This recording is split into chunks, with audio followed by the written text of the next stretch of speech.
Je n'ai pas pu cette année faire, en termes de Covid, un reportage normal, en toute liberté, en immersion complète, avec personne sur le dos, comme je fais depuis tant d'années.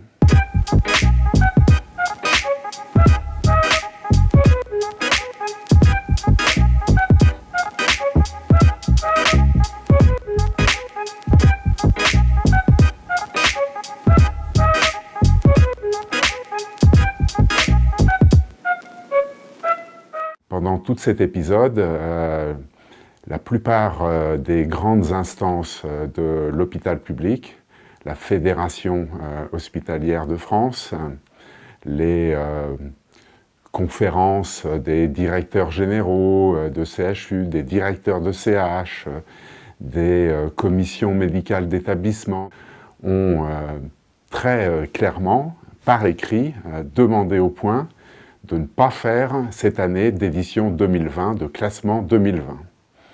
Nous avons persisté dans notre entreprise pour la 24e année.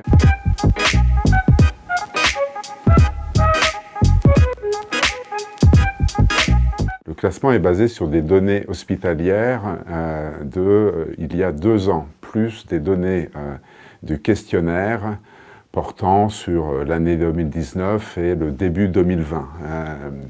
Nous l'avons commencé, ce travail, avant le Covid. Donc, la nature du classement, l'ordre des établissements n'a pas été touché spécialement par l'épidémie.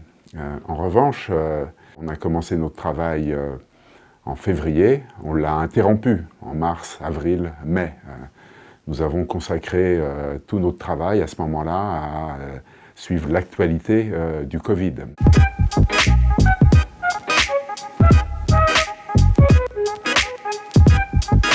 C'est normal, je le conçois très bien. J'ai voulu aller en reportage dès début mars, en réanimation, en hospitalisation dans les services infectieux, avec l'accord de médecins réanimateurs ou d'infectiologues que je connais. Les directions générales des établissements n'ont pas accordé ce droit. Je le comprends, je le regrette. Et puis, le courant de l'été, en ce début d'automne, les reportages sont compliqués. Les reportages sont compliqués pour notre photographe, par exemple, et pour nous-mêmes.